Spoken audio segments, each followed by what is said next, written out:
Olá, amigos e amigas.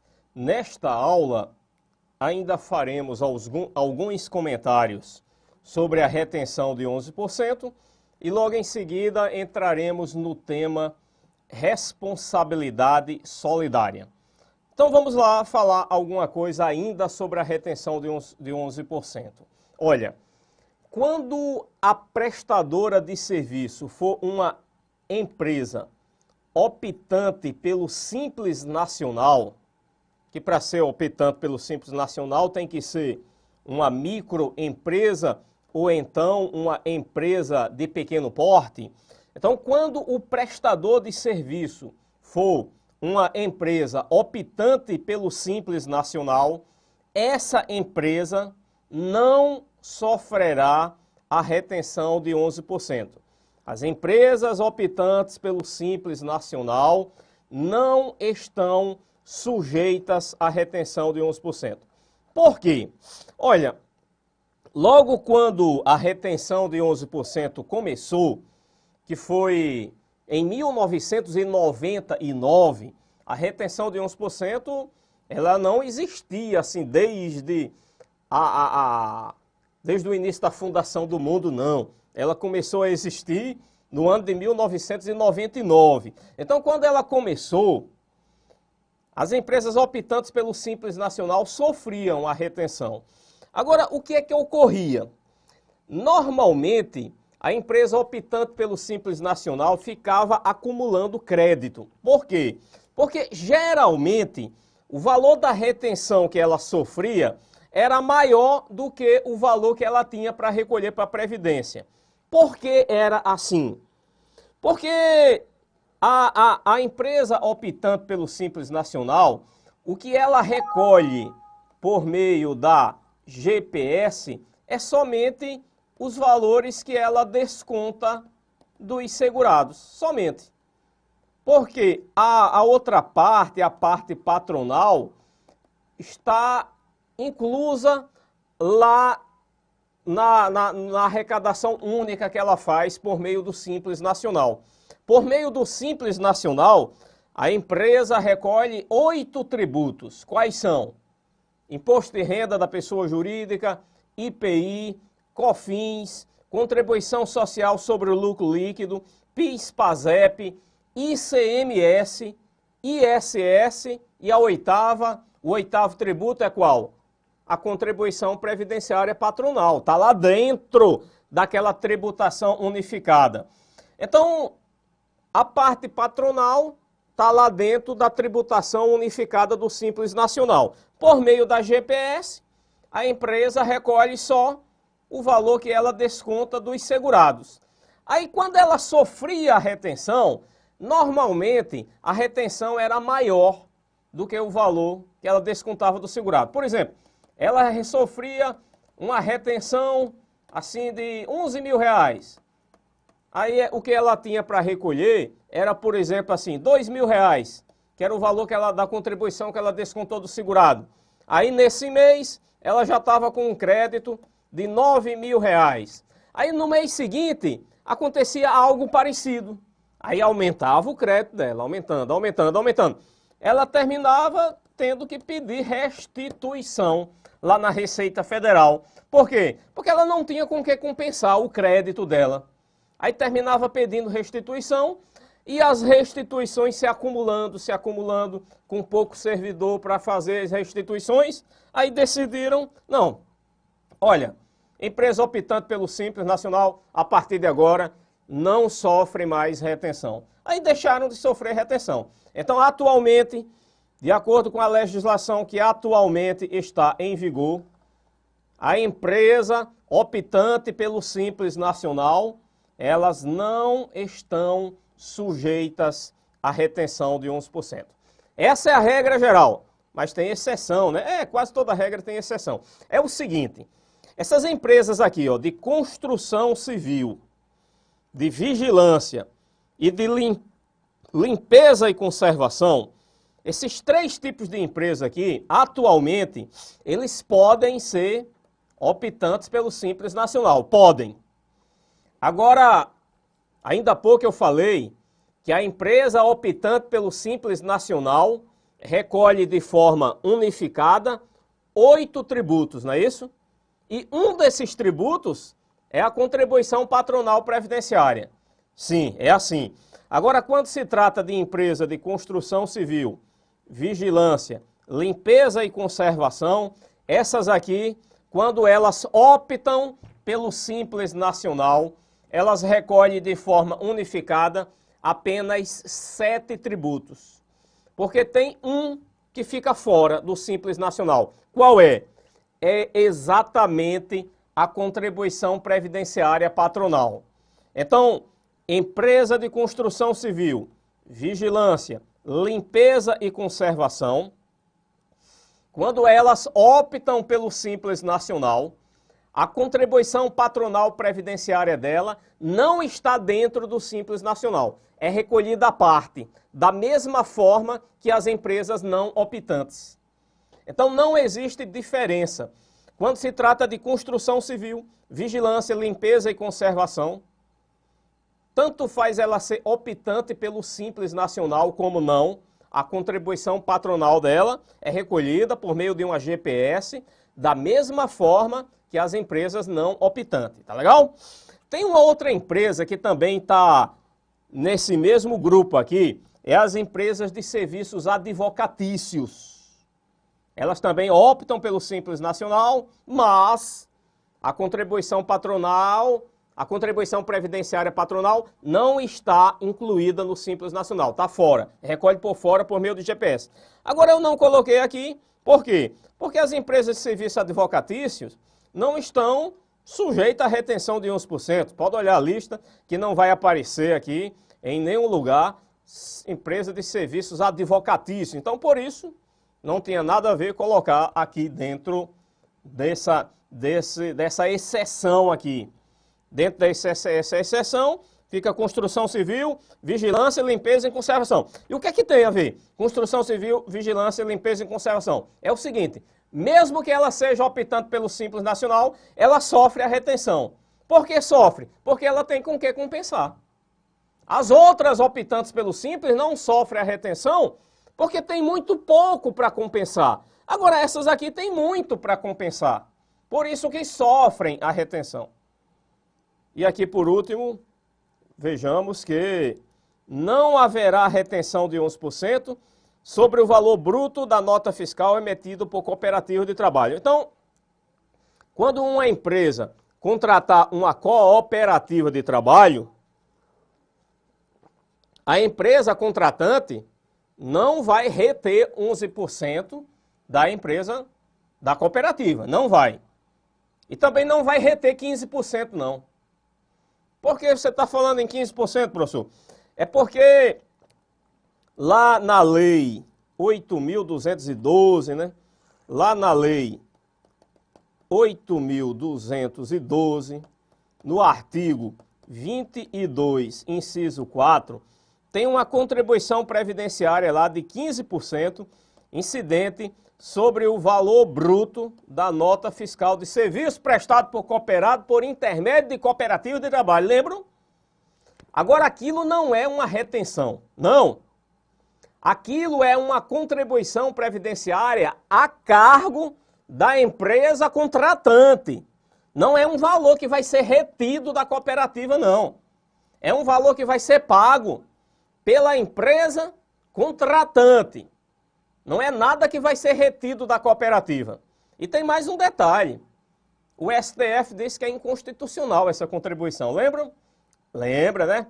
Além disso, a Procuradoria da Fazenda Nacional já editou uma norma interna dizendo que se alguém estiver discutindo essa contribuição aqui, no âmbito judicial, se a Fazenda Nacional perder a discussão, a Procuradoria não recorre, deixa transitar em julgado. Por que, professor, elas não recorrem? Porque já é sem jeito, o STF já disse que é inconstitucional, vai recorrer para quê? Para perder? Aí deixa para lá. Além disso, a Secretaria da Receita Federal já editou também uma norma interna determinando que os auditores não cobrem essa contribuição. Ah, professor, não cobra por quê? Ah, porque o contribuinte está na justiça e a Fazenda Nacional vai perder. Então, cobrar uma coisa que vai perder na justiça, para quê? Só para dar trabalho? Então, essa contribuição aí, que está no artigo 22, inciso 4, ela praticamente deixou de existir, né? Não foi revogado, porque a decisão do STF, ela não tem efeito erga omnes, não. Foi no recurso extraordinário, para o qual o STF reconheceu repercussão geral. Aí isso significa que no âmbito judiciário, todos os tribunais vão decidir da mesma forma. Agora, é diferente assim quando o STF julga um ADIM, aí aquela decisão do STF tem efeito erga omnes, vale para todos. É diferente também quando o STF edita uma súmula vinculante, que também vale para todos. Ou então, mesmo no caso assim de um recurso extraordinário, que o STF decide que determinada norma é inconstitucional, o Senado Federal pode editar uma resolução suspendendo a eficácia daquele dispositivo. Mas o Senado Federal não fez isso.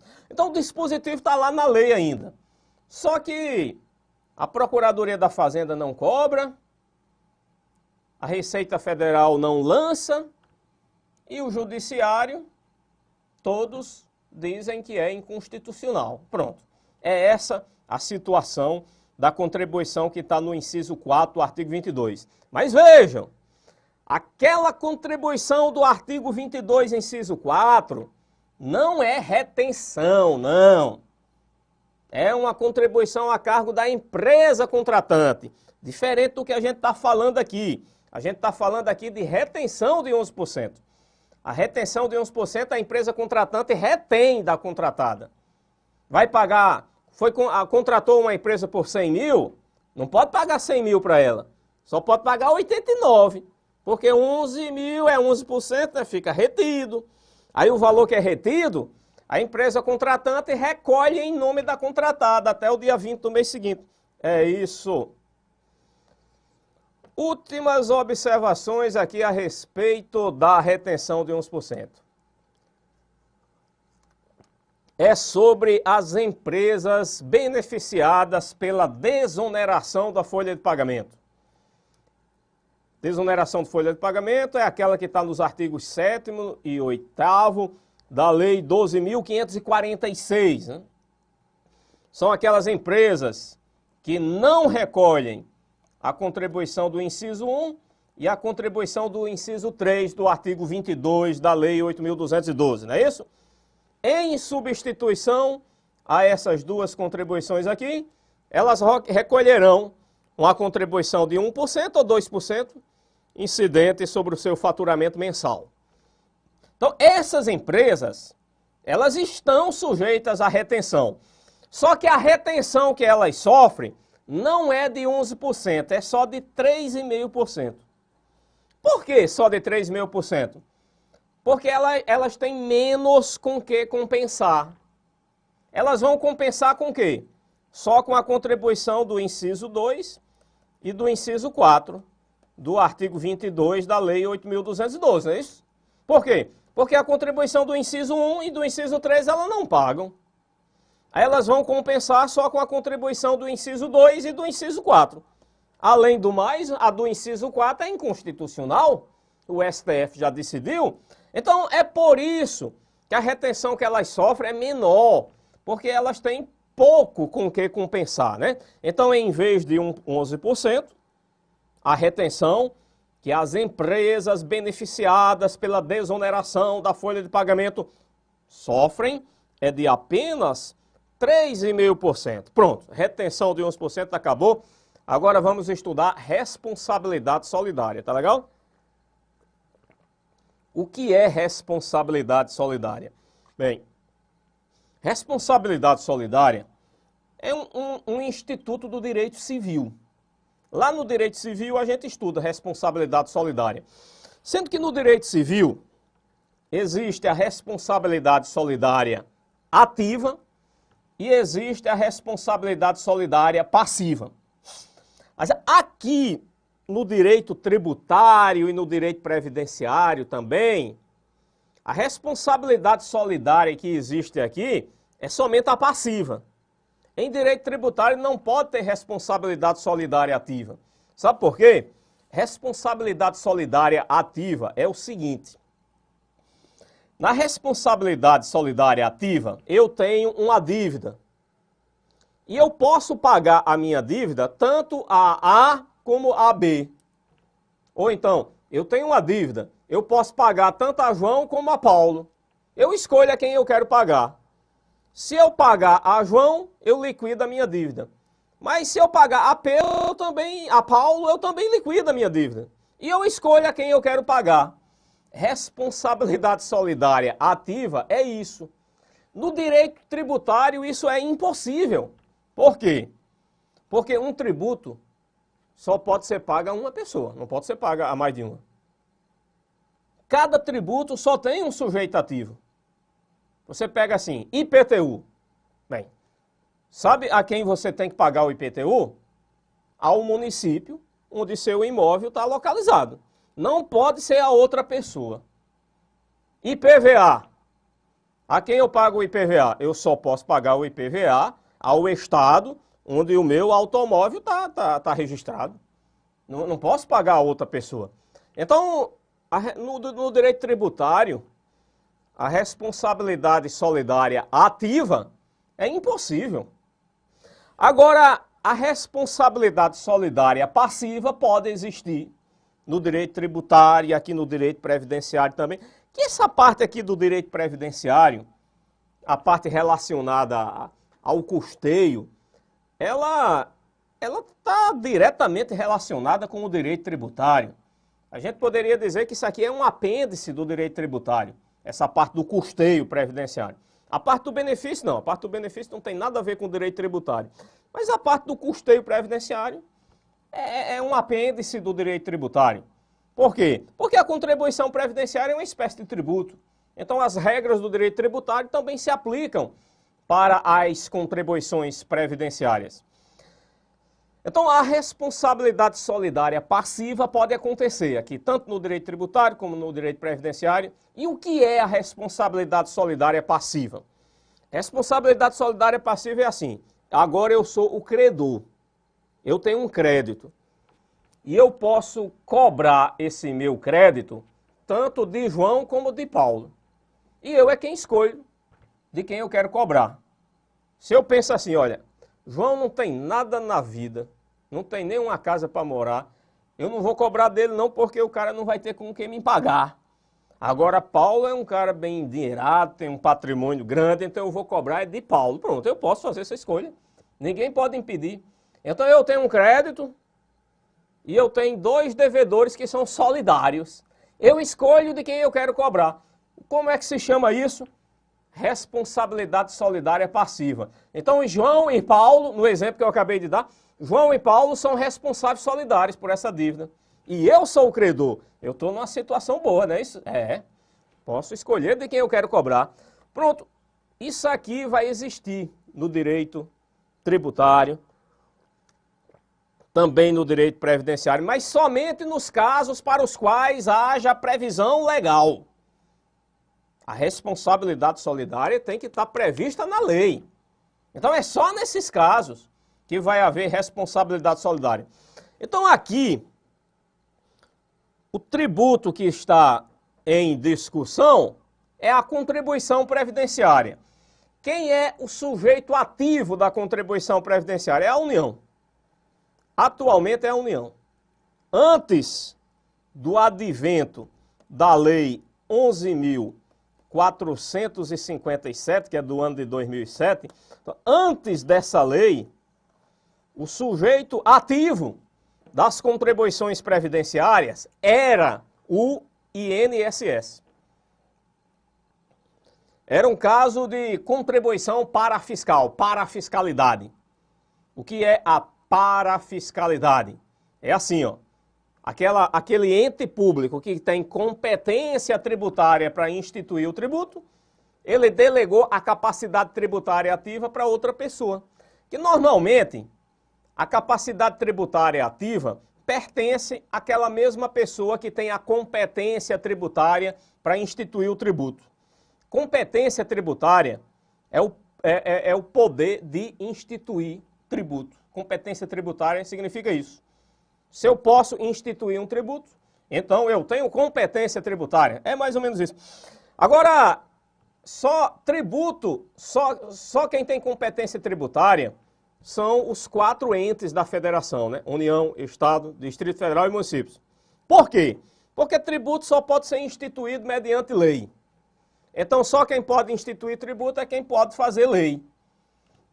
E só quem pode fazer lei é quem tem uma fábrica de lei. E só quem tem uma fábrica de lei são os 4 entes da federação, né? Porque o que é uma fábrica de lei, né? Bem, lei municipal, uma fábrica de lei municipal, o que é? A Câmara de Vereadores. Então é o município que tem uma Câmara de Vereadores, né? Uma fábrica de lei estadual é o quê? Assembleia Legislativa é uma fábrica de lei estadual. E uma fábrica de lei federal é o quê? É o Congresso Nacional. Então a União é que tem o Congresso Nacional, então a União é que pode fazer lei federal. Então tributo só pode ser criado mediante lei. Então só quem pode criar tributo é quem pode fazer lei. E só quem pode fazer lei é a União, os Estados, o Distrito Federal e o município. Então eles têm competência tributária. Agora, a capacidade tributária ativa, normalmente, aquele que cria o tributo tem a capacidade tributária ativa. O que é a capacidade tributária ativa? É na relação tributária ele está no polo ativo, ele ser o sujeito ativo. Então, atualmente, o sujeito ativo da contribuição previdenciária é a União. Antigamente era o INSS, mas com o advento da Lei 11.457, aquela capacidade tributária ativa que a União tinha delegado para o INSS, a União pegou de volta. E não venha me dizer que atualmente o sujeito ativo da contribuição previdenciária é a Receita Federal, não. Isso não tem o menor cabimento. Receita Federal não pode ser sujeito ativo de tributo nenhum. Sabe por quê? Porque ela não tem personalidade jurídica própria. A Receita Federal é apenas um órgão vinculado ao Ministério da Fazenda. Ah, professor, então por que antigamente o INSS podia ser sujeito ativo? Porque o INSS tem personalidade jurídica própria. O INSS é uma autarquia federal, coisa que a Receita Federal não é. A Receita Federal é só um órgão público. Então a Receita Federal não pode ser sujeito ativo de tributo nenhum. Então, atualmente o sujeito ativo da contribuição previdenciária é a União. Então, a União, na qualidade de sujeito ativo, em algumas situações previstas em lei, ela pode cobrar uma mesma contribuição previdenciária, ela pode cobrar de 2 ou mais pessoas, desde que haja previsão legal para essas 2 ou mais pessoas serem responsáveis solidários. Então, a responsabilidade solidária, ela não comporta benefício de ordem. Aqui, ó, não comporta benefício de ordem. O que significa isso? A responsabilidade solidária não comporta benefício de ordem. Benefício de ordem existe na responsabilidade subsidiária. Na responsabilidade subsidiária é assim, ó. Tem 2 devedores. Aí eu, na qualidade de credor, eu primeiro tenho que cobrar de João, que é o devedor principal. Se João não tiver bem nenhum para eu executar, aí nesse caso é que depois eu vou cobrar de Paulo. Bem, isso aí é responsabilidade subsidiária. Mas o que eu estou falando aqui não é de responsabilidade subsidiária. O que nós estamos estudando aqui é responsabilidade solidária. A responsabilidade solidária não comporta benefício de ordem. Então, se João e Paulo são devedores solidários, eu, na qualidade de credor, eu é que escolho de quem eu quero cobrar primeiro. Eu tanto posso cobrar primeiro de Paulo, como posso cobrar primeiro de João. Eu escolho. Eu sou o credor, eles 2 são devedores solidários, cabe a mim escolher de quem eu quero cobrar. Tá entendido? Beleza. Então, vamos ver os casos em que ocorre responsabilidade solidária. O primeiro caso está relacionado com a construção civil. Mas esse primeiro caso, vamos deixar por último, né? Aqui nós vamos aplicar aquele preceito bíblico, né? Que os últimos serão os primeiros e os primeiros serão, pronto. Vamos deixar para depois, o primeiro vamos deixar por último, tá legal? Por quê? Porque é mais complicado. Vamos logo para os casos mais fáceis, tá bom? Pronto, aqui ó, aqui tem um que é facinho, tá na Lei 8.212, artigo 30, inciso 11. Existe responsabilidade solidária entre empresas que integram grupo econômico. Então, entre empresas que integram grupo econômico, ocorre responsabilidade solidária entre elas. Como é que é isso, professor? Vamos lá. Olha, imagine que isso aqui são 3 empresas, né? 3 empresas. É a empresa a empresa B e a empresa C. São 3 empresas distintas. Agora, sendo que a maioria das ações com direito a voto da empresa B, ações com direito a voto, são as ações ordinárias, que dá direito a voto nas assembleias daquela sociedade anônima. A gente pode dizer também assim, a maioria do capital votante. A maioria do capital votante é a mesma coisa que a maioria das ações com direito a voto ou a maioria das ações ordinárias. Então, a maioria do capital votante da empresa B pertence a A. Então, nesse caso, A controla B. E B é controlada por A. E a maioria das ações com direito a voto da empresa C pertencem a B. Então, B controla C. C é controlada por B. E A também controla C, indiretamente, porque A controla B e B controla C. Então, indiretamente, A também controla C. Então, isso aqui ó, é um grupo econômico. Isso, pronto. Isso aqui é um grupo econômico. Agora, imaginem que essa empresa A, ela não tem débito nenhum. Não deve nada à Previdência Social. Essa aqui também não deve nada à Previdência Social. Agora, a empresa C, essa aqui está devendo. Está devendo a Previdência Social.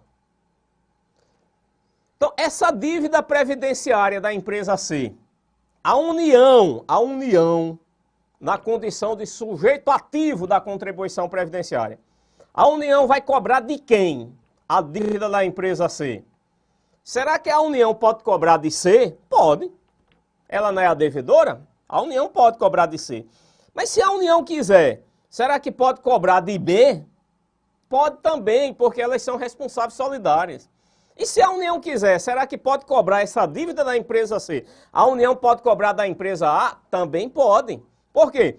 Porque essas empresas, elas integram um grupo econômico e empresas integrantes de grupo econômico, respondem solidariamente entre si. Tá legal? Então, por isso que a União, na qualidade de sujeito ativo, pode cobrar de qualquer uma daquelas empresas que integram o grupo econômico. Vamos ver outro caso aqui de responsabilidade solidária. Existe responsabilidade solidária entre produtores rurais integrantes de consórcio simplificado. O que é isso? Bem, consórcio simplificado de produtores rurais funciona da seguinte forma. Há vários produtores rurais, assim, geralmente no mesmo município, numa localidade próxima. Aí eles formam um consórcio simplificado. E esse consórcio simplificado elege um dos produtores para contratar empregados em nome de todos. Aí, se qualquer um desses produtores, integrantes desse consórcio simplificado, se deixar de recolher as contribuições previdenciárias, a União, na qualidade de sujeito ativo das contribuições previdenciárias, poderá cobrar essas contribuições de qualquer um desses produtores integrantes desse consórcio simplificado. E essa responsabilidade solidária aqui também está prevista na Lei 8.212, artigo 25A, parágrafo 3º. Na próxima aula, continuaremos falando de responsabilidade solidária. Até lá!